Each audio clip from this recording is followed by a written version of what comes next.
I'm Harold Slopey. I'm from Economy Borough, and I'm a member of the Southside Historical Village. Today I'm going to talk a little bit about how a log's hewn, because the whole framework of the barn up there is all hewn logs, and the logs for log house were hewn. As a matter of fact, the base logs were rotted out because they were on the ground, and I hewed 5 logs for 4 for the base and 1 for right above the fireplace, where there's a fireplace fire in the original log house. So I'm going to explain a little process. You cut the log down first, and from a round log you can turn it into a square log by using a foot adze and a broad axe. To start, you would take your foot adze and you go down the round log, scoring this way, and on this piece you can actually see where the adze went right into the log. After you score, and you notice the scores are about 4 to 6 inches apart, then you take your foot adze and you come back against the scores, and it's very easy to control, keeping it square and keeping it about the same thickness, because you're not taking off 2 feet at a time, you're taking off 4 to 6 inches at a time. And the foot adze would be swung like this. You'd be standing on a log and you swing down like this, and you have 1 pair of shoes with some slices in the sides but no blood. This log's rather unusual in that it wasn't hewn with a foot adze on all 4 sides. This side was hewn with a broad axe, and this is a broad axe. Notice the broad axe is flat on one side, handle slightly offset, so that you can stand beside the log and go down square and just square the side off. And you can actually see the marks here right there where the broad axe sliced right into the log as they were slicing through. Once your log's squared, then you put it together. Now, a log house, they simply cut notches in the logs and fit them together, and it locked very solidly together. This is a simple notch. There are some very complicated notches that they used in the system. Some are practically dovetail notches. In a barn, in most cases, they didn't build it like that. They had to put it together. Well, we would nail something. They didn't nail it. They used a mortise and tenon and pegged.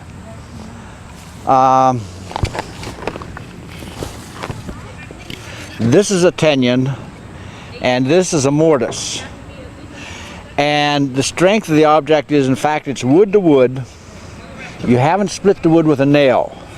Now, to put a mortise and tenon together correctly, you drill a hole through here to put your pin through.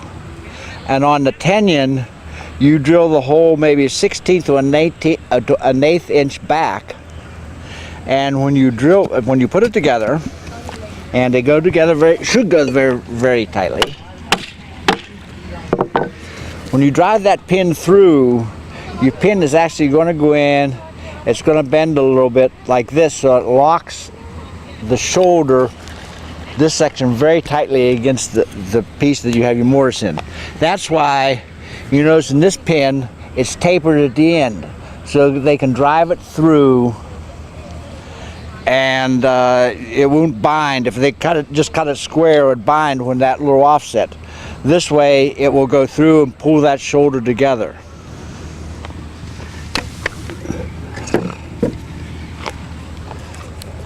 This is a piece I made for a trial on a project, and that's a 3/8 pin and about 2 by 3 oak, and this frame held 300 pounds of stained glass, and there was no sag, no give in it whatsoever, because this is the strongest joint going.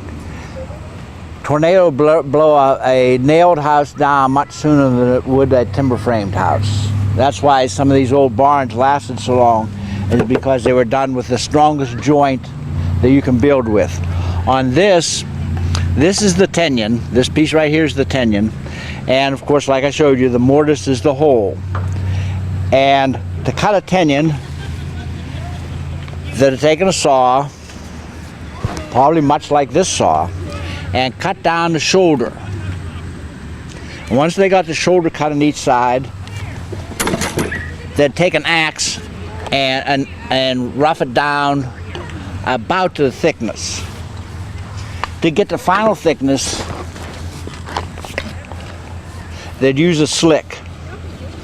And you may be able to see the color difference. This is a much darker color than this, and that's because this is a very thin layer of tool steel and it holds an edge like a razor. They would take this slick and this was used to fine adjust this tenon so it fit right in the mortise.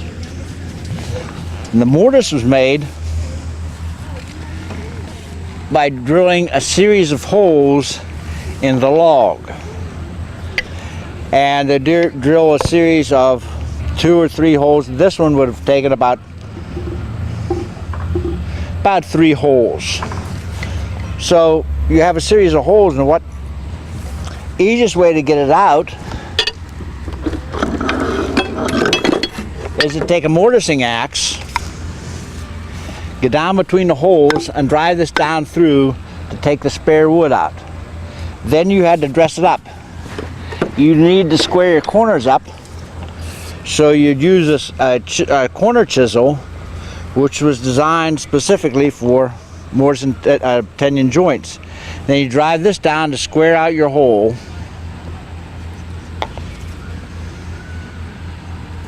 On both ends. Then if you had anything else left,